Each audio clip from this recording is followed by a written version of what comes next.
നമസ്കാരം. ശ്രീകൃഷ്ണ കഥാമൃതം ഭാഗം 718 718. ഓം ഗം ഗണപതയേ നമ. ഓം സം സരസ്വതേ സ്വാഹ. ഓം ശ്രീ ഗുരുഭ്യോ നമ. ഓം ശ്രീ രംഗനാഥ ശർമ്മണേ നമ. നാരായണ നാരായണ നാരായണ നാരായണ നാരായണ നാരായണ നാരായണ നാരായണ നാരായണ നാരായണ നാരായണ. ഓം ശ്രീകൃഷ്ണാർപ്പണമസ്തു. ഓം ശ്രീകൃഷ്ണായ പരബ്രഹ്മണേ നമ. ഓം ശ്രീകൃഷ്ണായ പരമാത്മനേ നമ. ഹരേ രാമ രാമ രാമ ഹരേ ഹരേ. ഹരേ കൃഷ്ണ കൃഷ്ണ കൃഷ്ണ ഹരേ ഹരേ. ഓം ശ്രീ രുക്മിണീ സത്യഭാമ സമേത ശ്രീ ഗോപാലകൃഷ്ണസ്വാമിനേ നമ. ശ്രീകൃഷ്ണ കഥാമൃതം ഭാഗം 718. 207 ലീലാകാണ്ഡത്തിലെ 207 സർഗം ശ്രുതിഗീത ഭാഗം 2. അത് ഒരു 10-200 ചെല്ലാൻ ശ്ലോകങ്ങളുണ്ട്. അതിലിപ്പോൾ നമ്മൾ 186 ശ്ലോകം ആണ് പറഞ്ഞു നിർത്തിയിട്ടുള്ളത്. 186 നമ്പർ. എന്തായിരുന്നു അത്? സൃഷ്ടിക്കു മുമ്പിലും വിശ്വം പ്രളയത്തിനു പിമ്പിലും ഇല്ലാത്തതാകയാൽ മധ്യകാലത്തു അതു മട്ടിലാം. ഇനി 187 എന്താ പറഞ്ഞത് നോക്കാം. ത്രികാലങ്ങളിലും നീ അല്ലാതൊന്നില്ലായ കാരണം.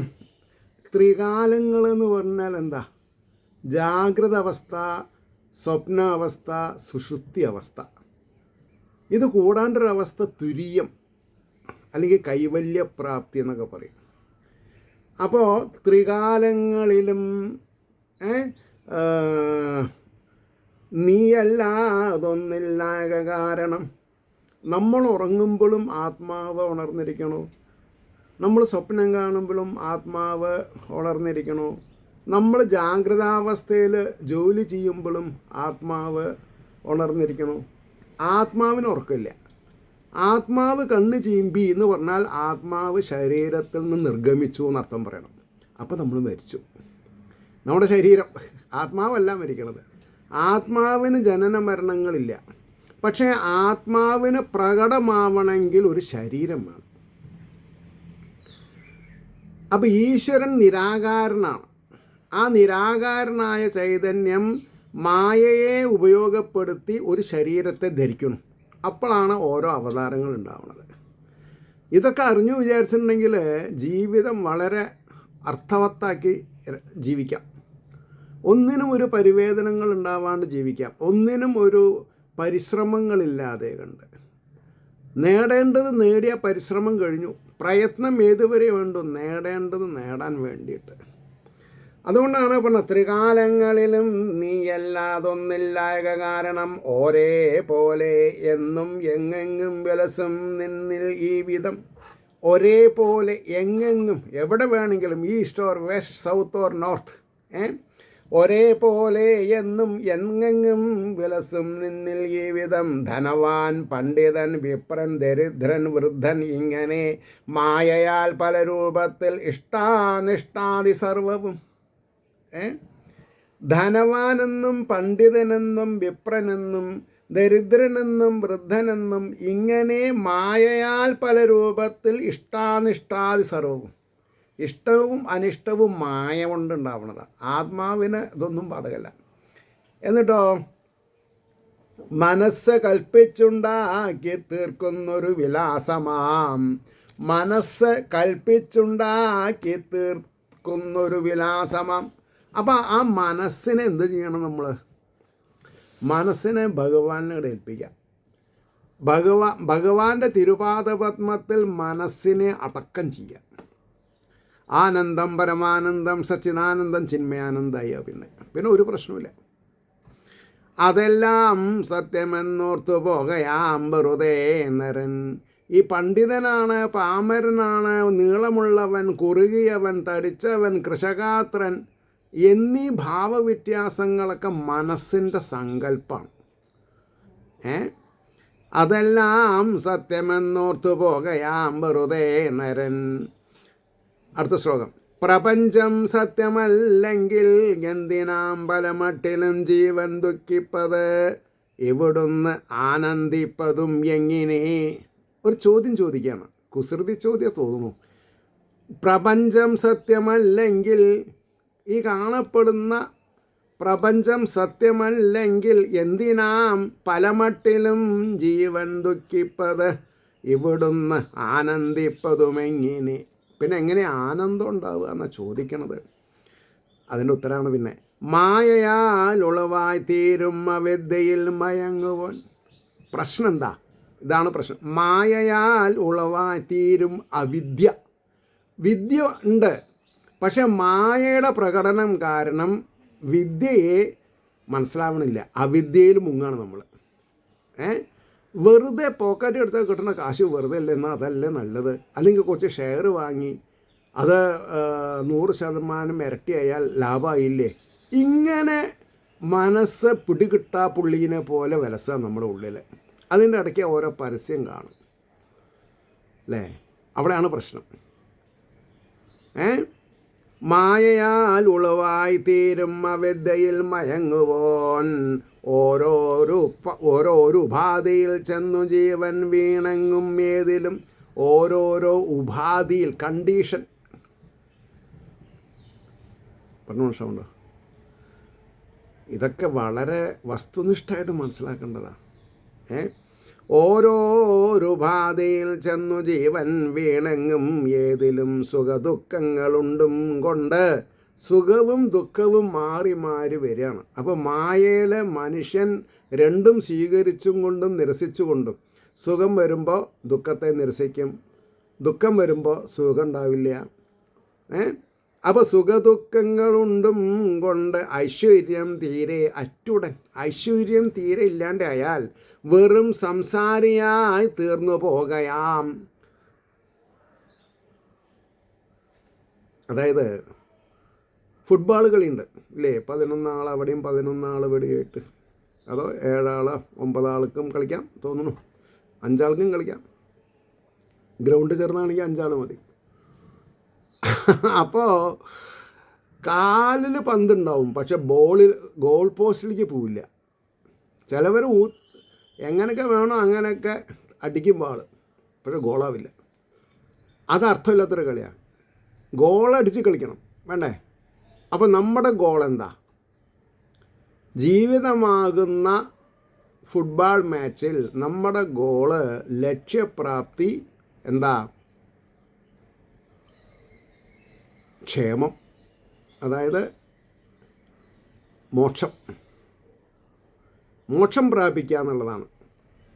അതറിയാണ്ട് എയിമില്ലാണ്ട് കളിച്ചിട്ട് എന്താ കാര്യം? അപ്പോൾ സുഖദുഃഖങ്ങളുണ്ടും കൊണ്ട് ഐശ്വര്യം തീരെ അറ്റുടൻ വെറും സംസാരിയായി തീർന്നു പോകയാം. നീ പരാൽപരൻ അനേക കോടി ബ്രഹ്മാണ്ടം മയക്കിയിടുന്ന മായയെ തൻ്റേതായി പോലും ഓർക്കുന്നില്ല. ഉറയെ പാമ്പ് പോലവേ. എന്നാൽ ഭഗവാന് വല്ല ധാരണയുണ്ടോ ഇതൊക്കെ എൻ്റെ മായാണെന്നുള്ളത്? ഇല്ല. അതെങ്ങനെ? പാമ്പുകൾ അതിൻ്റെ ശരീരത്തിലുള്ള തൊലി ഉരിക്കുന്ന പോലെ അതിന് വേദനിക്കില്ല. അത് ഉരിക്കേണ്ട സമയമായാൽ അത് ഉരിക്കണു, അത് രക്ഷപ്പെട്ടു പോകണം. അപ്പോഴേക്കും പുതിയ തോല് വന്നിട്ടുണ്ടാവും. ഇതൊക്കെ മനസ്സിലാക്കാൻ എളുപ്പമാണ്, പക്ഷേ സമയമായാലും മനസ്സിലാവുള്ളൂ. അനേക കോടി ബ്രഹ്മാണ്ടം മയക്കിയിടുന്ന മായയെ തൻ്റേതായി പോലും ഓർക്കുന്നില്ല. കുറയെ പാമ്പു പോലവേ അസംഖ്യം കാമധേനുക്കളുള്ളോൻ അജയൻ അജയെ നോക്കുമോ? അസംഖ്യം കാമധേനുക്കൾ എന്ന് തന്നെ പറഞ്ഞാൽ തന്നെ വിചാരിച്ച കാര്യങ്ങൾ നടത്തി തരുന്നതെന്നാണ്. അപ്പോൾ അസംഖ്യം കാമധേനുക്കളുള്ളോൻ അജയെ നോക്കുമോ? അജയെ എന്ന് പറഞ്ഞാൽ എന്താ? പരാജയം നോക്കുമെന്നില്ല, ജയം നോക്കുക. അജ എന്നാണ് പറഞ്ഞത്. അചിന്യ ഐശ്വര്യമാർന്ന ഈ മട്ട് അവിടുന്ന് ഉല്ലസിക്കയാം. ഈശ്വരൻ എന്താ ചെയ്യുന്നത്? അചിന്യ ഐശ്വര്യമാർന്ന് അചിന്ത്യം, ചിന്തിക്കാൻ സാധിക്കാത്ത ഐശ്വര്യം തീർത്ത് ഈ മട്ട് അവിടുന്ന് ഉല്ലസിക്കയാം. 195 കാമവാസനയൊട്ടാകെ അകറ്റിയിടായിൽ മാനുഷൻ. വളരെ പുലിവാല് പിടിച്ച കാര്യമായത്. കാമവാസനകൾ, അടങ്ങാത്ത കാമവാസനകൾ. കാമവാസന കൊട്ടാകെ അകറ്റിയിടാകിൽ മാനുഷൻ വലുതാം വേഷവും പേരും നിലയും കാൺകിലത്രയും. കാമവാസനയൊട്ടാകെ അകറ്റിയിടാകിൽ മാനുഷൻ വലുതാം വേഷവും പേരും നിലയും കാൺകിലത്രയും. ലോകസമ്പൂജനായി തന്നെ, ലോകത്തിൽ പൂജനായി തന്നെ വാഴുകിലും നിൻ പദാംബുജം തെളിഞ്ഞ ഉൾപ്പൂവിൽ മിന്നില്ല ശരിയാം ഭക്തിമാധുരി. എത്ര വലിയ പ്രതാപിയാണെങ്കിലും ഉള്ളിൽ ഈശ്വരീയത ഇല്ലെങ്കിൽ അവനെ ആരാ ബഹുമാനിക്കുക? ലോകസമ്പൂജനായി തന്നെ വാഴിയലും നിൻ പദാംബുജം തെളിഞ്ഞ ഉൾപ്പൂവിൽ മിന്നില്ല ശരിയാം ഭക്തിമാധുരി. ശരിയായ ഭക്തിമാധുരി ഉള്ളിൽ മിന്നണമെങ്കിൽ ഈശ്വരാനുഗ്രഹം വേണം. എന്നിട്ടോ ആസ്വദിക്കുകയില്ല എന്നും ജനസമ്പൂജനത്തിലും ധനാർജനത്തിലും മറ്റും മുഴുകി തന്നെ മാനസം. കാശുണ്ടാക്കുക എന്നൊരു വെപ്രാളത്തിൽ എന്ത് ശാന്തി, എന്ത് സമാധാനമാണ്. ഇപ്പം ചിലവരുണ്ട് രാവിലെ 6-7 മണിക്ക് പോവും, ബിസിനസ്സാണ്. ചിലപ്പോൾ 2 മണിക്കൂർ ബസ്സിന് യാത്ര ചെയ്യേണ്ടി വരും. അപ്പോൾ 6 മണിക്ക് പോയാൽ 8 മണിക്ക് എത്തി വിചാരിക്കുക. ഷോപ്പൊക്കെ തുറന്നു, രാത്രി 8 മണി വരെ ബിസിനസ്, പിന്നെ 2 മണിക്കൂർ എടുക്കും വീട്ടിലെത്താൻ. അപ്പോൾ ടോട്ടൽ എത്ര അവേഴ്സ് അവർ ചിലവഴിക്കുന്നുണ്ട്? വീട്ടിൽ എന്ത് കാര്യത്തിനും അവർക്ക് താല്പര്യം ഉണ്ടാവുക? ഭാര്യയുടെ കാര്യത്തിനോ, കുട്ടികളുടെ കാര്യത്തിലോ, അയാളുടെ കാര്യത്തിലോ. ഇങ്ങനെയാണ് എല്ലാവരുടെയും കാര്യം. എല്ലാവരും സോ ബിസിയാണ്, ടൈറ്റ് ഷെഡ്യൂളാണ്. എന്തിനാന്നുള്ളത് അറിയില്ല. ഇപ്പോൾ ഞാനൊക്കെ 36 വർഷം IIT-യിൽ രാജകീയമായിട്ടാണ് ജീവിച്ചത്. 8:25 ഇറങ്ങിയാൽ ഓഫീസായി, 8:30 12:30 12:45 വീട്ടിൽ ക്വാർട്ടേഴ്സിലെത്തിയാൽ ഷർട്ടൊക്കെ ഊരിയിട്ട് കയ്യും കാലൊക്കെ കഴുകി ഊണൊക്കെ കഴിച്ച് ലേശം റെസ്റ്റൊക്കെ എടുത്ത് 12:25 പോവും. 12:30 അവിടെ എത്തും. 4:30 മണിക്ക് കഴിയുകയും ചെയ്തു പരിപാടി. അങ്ങനെ. എന്നാൽ ജോലിയിൽ ഞാൻ എഫിഷ്യൻ്റ് ആയിരുന്നു. ജോലിയിൽ എന്നെ ആർക്കും കുറ്റം പറയാൻ പറ്റില്ല, പ്രമോഷൻ ഉണ്ടാവും. അപ്പോൾ ശനി ഞായർ ലീവും പോരെങ്കിൽ. പിന്നെ റെസിഡൻഷ്യൽ ഇൻസ്റ്റിറ്റ്യൂഷനാണ്. വീട്ടിൽ കാണുന്നവരെന്നെ ഓഫീസിലും കാണും, ഓഫീസിൽ കാണുന്നവരെന്നെ ക്വാർട്ടേഴ്സിൽ പോയാലും കാണും. അതിനിടയ്ക്ക് അമ്പലത്തിൽ പോകുമ്പോൾ അവരെ കാണാം, മാർക്കറ്റിൽ പോവുകയാണെങ്കിൽ അവരെ കാണാം, നടക്കാൻ പോവുകയാണെങ്കിൽ അവരെ കാണാം. അതിനാണ് സെക്യൂർഡ് ലൈഫ് എന്ന് പറയും. എന്നാൽ പൂനെന്നൊക്കെ ബോംബെയിൽ വന്ന് ജോലി എടുത്ത് പോകുന്ന ആൾക്കാരുണ്ട്. 4-8 മണിക്കൂർ യാത്ര. ആലോചിച്ച് നോക്കൂ. അപ്പോൾ പറയണു, ആസ്വദിക്കുകയില്ല എന്നും ജനസമ്പൂജനത്തിലും ധനാർജനത്തിലും മറ്റും മുഴുകി തന്നെ മാനസം. അപ്പോൾ നിരന്തരം ജോലി ചെയ്യുക, ബിസിനസ് ചെയ്യുക എന്ന് പറഞ്ഞാൽ കാശ് എന്ന് വെച്ച് മരിക്കാമെന്നല്ലാണ്ട് ഒരു സാവകാശമുണ്ടോ ജീവിതത്തിൽ? ഇല്ല.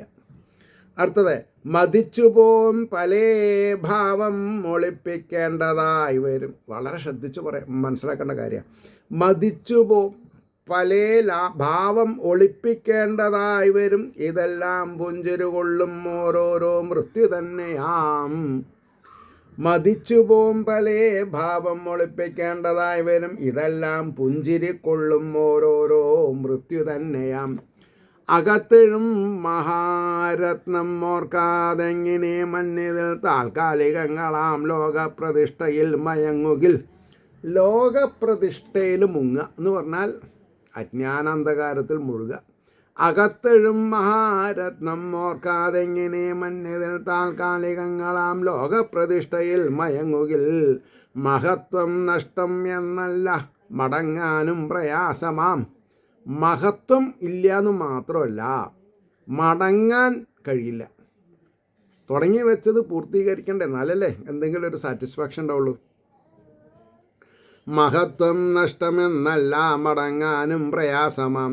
ആവിധം രണ്ടുമില്ലാതെ മാഴ്കിപ്പോവും പല ചിന്തയാൽ. ആവിധം രണ്ടുമില്ലാണ്ട് മാഴ്കിപ്പോവും പല ചിന്തയാൽ, പല പല ചിന്ത കൊണ്ട് എന്ന് പറയുന്നു. നിൻ പാദഭക്തി മാധുര്യം ആസ്വദിക്കും മഹാശയൻ. മഹാശയൻ, മഹത്തായ ആശയങ്ങളുള്ളവരെ നിൻ പാദഭക്തി മാധുര്യം ആസ്വദിക്കും. മഹാശയനല്ല വിചാരിക്കുക, ചൂത് കളിക്കാൻ പോവും, കള്ളു കുടിക്കാൻ പോവും, അത്രയേ ഉള്ളൂ. നിൻ പാദഭക്തി മാധുര്യം ആസ്വദിക്കും മഹാശയൻ. മാറി മാറി വരും മർത്യന്മാർക്കെഴും സമ്മതത്തിനോ. ഒരാളുടെയും സമ്മതത്തിന് വഴങ്ങില്ല ചിലവർ. കാൽ ഞൊടിക്കുള്ളിലിവിടം കൈ വീണ്ടേടും ധനത്തിനോ. കാൽ ഞൊടിക്ക്, ഒരു ഞൊടിയില്ല, കാൽ ഭാഗം, കാൽ ഞൊടിക്ക് ഉള്ളിൽ ഇവിടം കൈവിടേണ്ടും ധനത്തിനോ. കളയാ നിമിഷം, നിമിഷം കളയില്ല, വേസ്റ്റാക്കില്ല. കളയാ നിമിഷം പോലും പുണ്യഭാരത ഭൂമിയിൽ. ഭാരതത്തിനുള്ള പ്രശംസ എന്താ? കർമ്മകാണ്ഡമാണ്. കർമ്മത്തു കൂടെ എന്ത് നേടാം? മോക്ഷം നേടാൻ പറ്റും കർമ്മത്തു കൂടെ.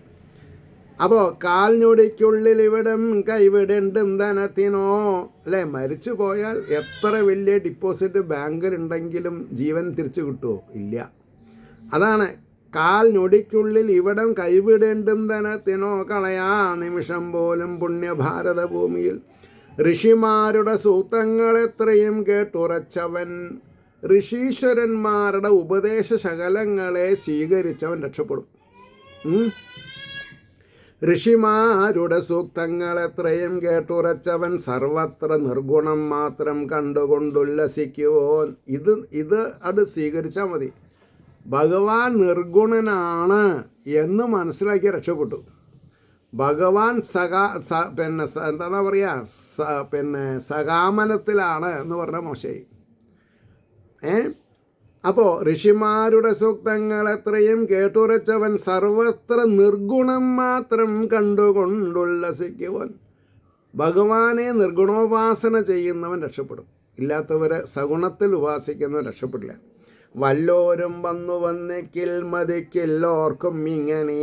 ആരെങ്കിലും നമ്മളെ തൊഴുതു വിചാരിക്കുക, അതിൽ അഭിമാനം കൊള്ളരുത്, ദുരഭിമാനം കൊള്ളരുത്. കുറേ കൂടി വിനയനാവാൻ ശ്രമിക്കണം. അപ്പോൾ വല്ലോരും വന്നിക്കിൽ മതിക്കില്ല ഓർക്കും ഇങ്ങനെ. തനിക്കെന്തിവിടേക്കല്ല അതില്ല സമ്മാനൻ അർഹത. സമ്മാനൻ അർഹത. നമ്മൾക്ക് അർഹതയില്ലാത്തതാണത് എന്ന് വിചാരിച്ച് മുണ്ടാണ്ടിരുന്നാൽ മതി.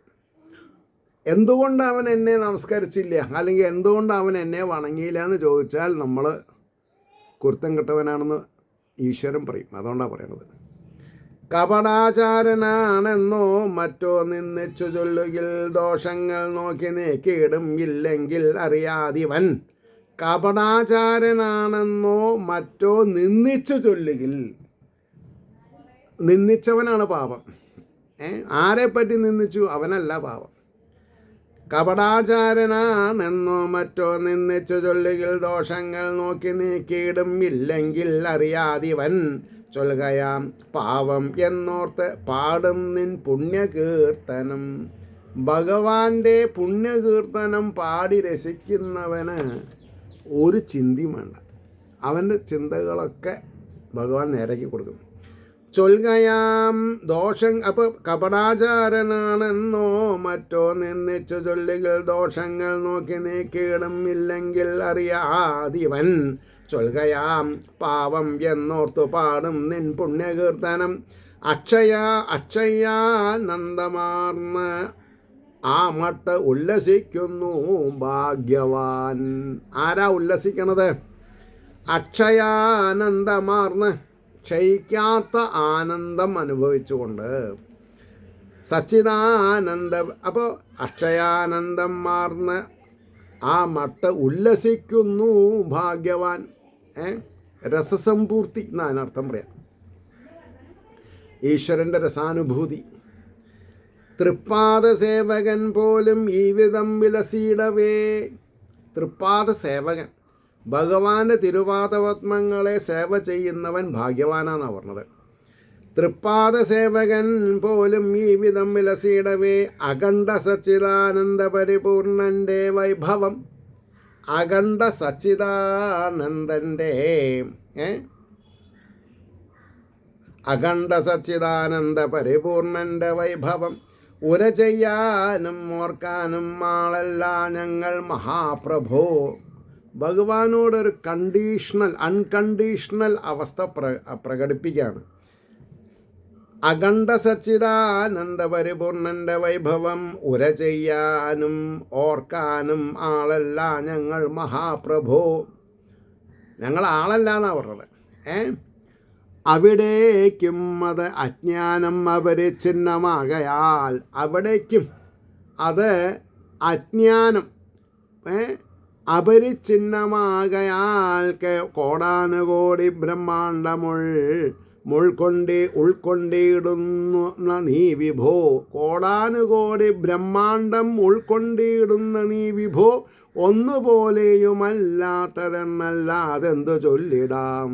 ഒന്നും പറയാനില്ലാതാ പറഞ്ഞതേ. ഒന്നുപോലെയും അല്ലാത്തതെന്നല്ലാതെന്തു ചൊല്ലിടാം. അതല്ലാതവൻ നീക്കീടിൽ മുട്ടുന്നതിൽ ആകയാൽ സത്യം ഓർക്കുകിൽ മറ്റെല്ലാം എന്നും ഇല്ലാത്തതാകയാൽ. ഒന്നുമില്ലാത്ത കാര്യത്തിനെ പറ്റിയിട്ടാണ് ഇപ്പം നമ്മൾ പറഞ്ഞത്. എല്ലാ സമയത്തും ഉണ്ടായിട്ടുള്ള വസ്തുവിനെ പറ്റിയിട്ട് നമുക്ക് പ്രശ്നമില്ല, ഇല്ലാത്ത വസ്തുവിനെ പറയും.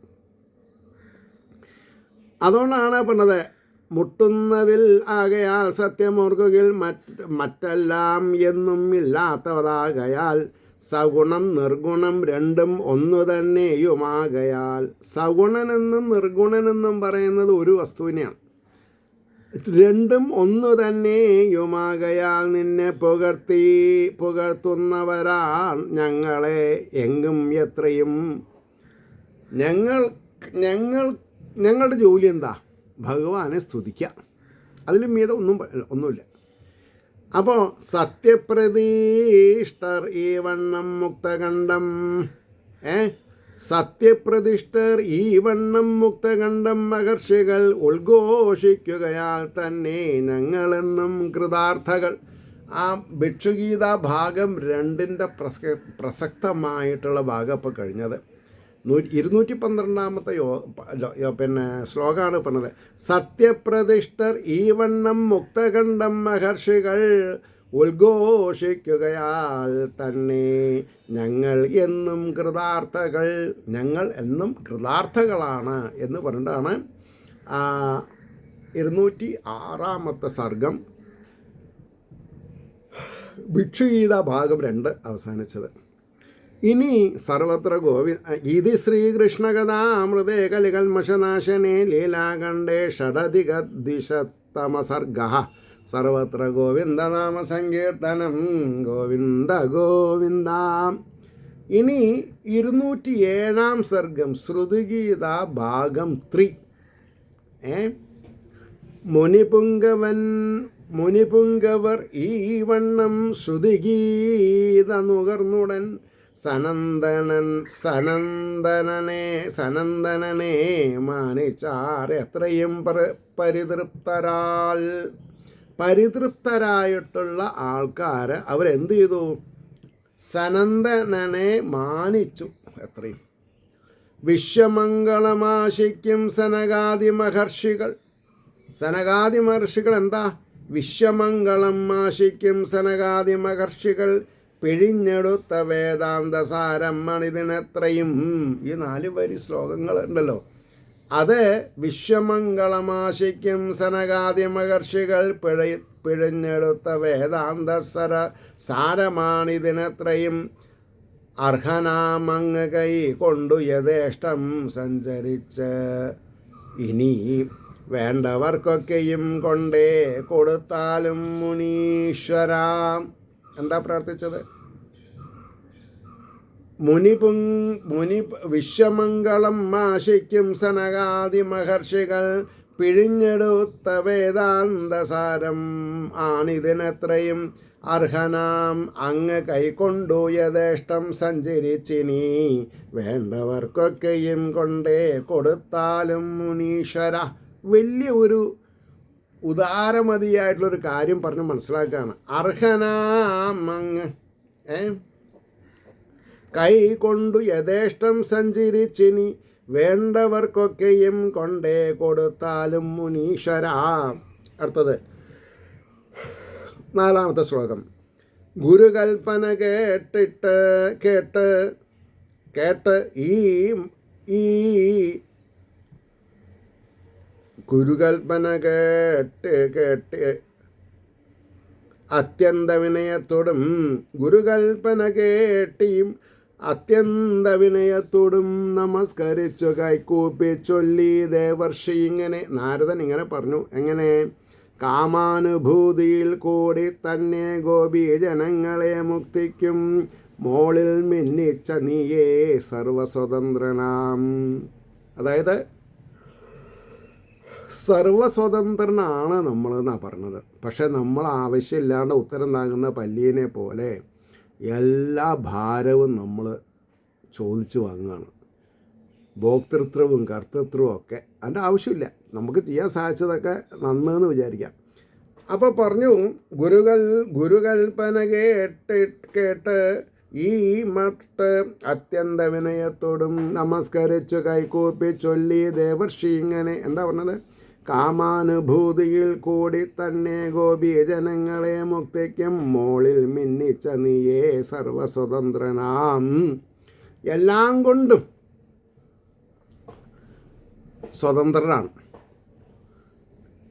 എന്നിട്ടോ 6-ാമത്തെ ശ്ലോകം വളരെ ഇമ്പോർട്ടൻ്റ് ആയിട്ട് എൻസർക്കിൾ ചെയ്തിട്ടുണ്ട്. മുകുന്ദ മുരളീ ഗാനലോല ഗോവിന്ദ മാധവ. മുകുന്ദ മുരളീ ഗാനലോല ഗോവിന്ദ മാധവ സർവവേദാന്ത സംവേദ്യ. എല്ലാ വേദങ്ങളെ കൊണ്ടും അറിയപ്പെടുന്നവനാ. സർവവേദാന്ത സംവേദ്യ വെൽഗ മഹാപ്രഭോ. അങ്ങ് ജയിച്ചാലും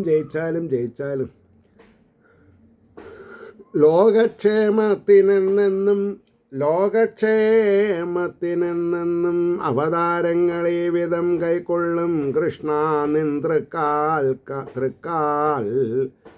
വീണ്ടും വീണ്ടും നമിപ്പൂ ഞാൻ. ഇദ്ദേഹം എന്താ പറഞ്ഞത്? ഭഗവാനെ ശ്രീഹരി മുകുന്ദ മുരളീഗാനലോല ഗോവിന്ദ മാഗധ സർവവേദാന്ത സംവേദ്യ വെൽഗ മഹാപ്രഭു. ലോകക്ഷേമത്തിനെന്നും അവതാരങ്ങളെ വിധം കൈക്കൊള്ളും കൃഷ്ണ നിൻ തൃക്കാൽ വീണ്ടും വീണ്ടും നമിപ്പൂ ഞാൻ. ഒരു ബ്രാഹ്മണനായാൽ അല്ലെങ്കിൽ ഒരു എബോവ് ആവറേജ് ഭക്തനായാൽ എന്തേ ചെയ്യുള്ളൂ? ഭഗവാനെ സ്മരിച്ചും കൊണ്ട് ജീവിതം നടത്തുക. സർവവേദാന്ത സംവേദ്യ വെൽഗ മഹാപ്രഭോ. ലോകക്ഷേമത്തിനെന്നും അവതാരങ്ങൾ ഈ വിധം കൈക്കൊള്ളും കൃഷ്ണ നിൻ തൃക്കാൽ വീണ്ടും വീണ്ടും നമിപ്പൂ ഞാൻ. അതായത് മഹാവിഷ്ണുവിനെ അല്ലെങ്കിൽ ശ്രീകൃഷ്ണനെ എത്ര നമിച്ചാലും പോരാന്നാ പറഞ്ഞത്. ലോകക്ഷേമത്തിന് എന്നെന്നും അവതാരങ്ങൾ ഈ വിധം കൈക്കൊള്ളും കൃഷ്ണ നിൻ തൃക്കാൽ വീണ്ടും വീണ്ടും നമിപ്പൂ ഞാൻ. ബദരീശനെ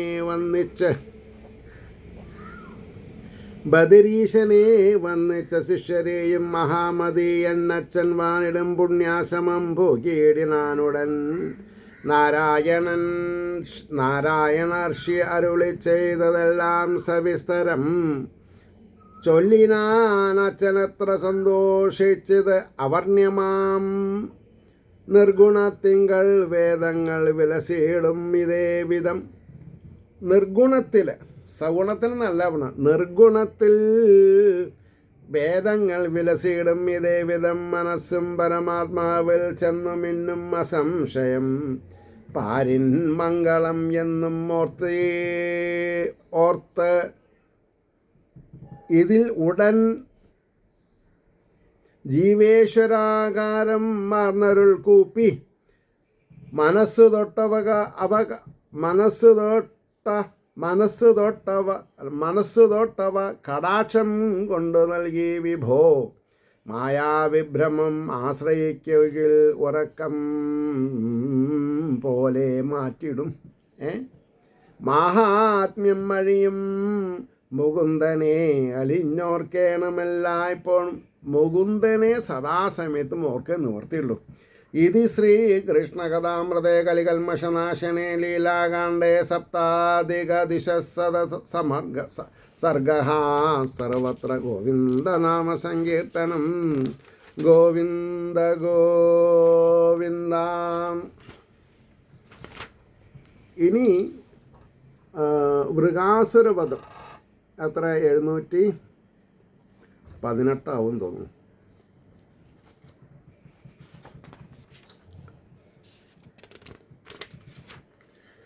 അല്ല 718 കഴിഞ്ഞു. 719 അടുത്തത്. ഏവർക്കും ശ്രീഹരിയുടെ അനുഗ്രഹാശിസ്സുകൾ നിർലോഭം ഉണ്ടാവട്ടെ എന്ന് പ്രാർത്ഥിച്ചുകൊണ്ട് വാക്കുകൾ ഉപസംഹരിക്കുന്നു. നമസ്കാരം. നാളെ കാണാം. ലോകാസമസ്ത സുഖിനോ ഭവന്തു ആയിത്തീരട്ടെ നമ്മുടെ പ്രാർത്ഥനകൾ.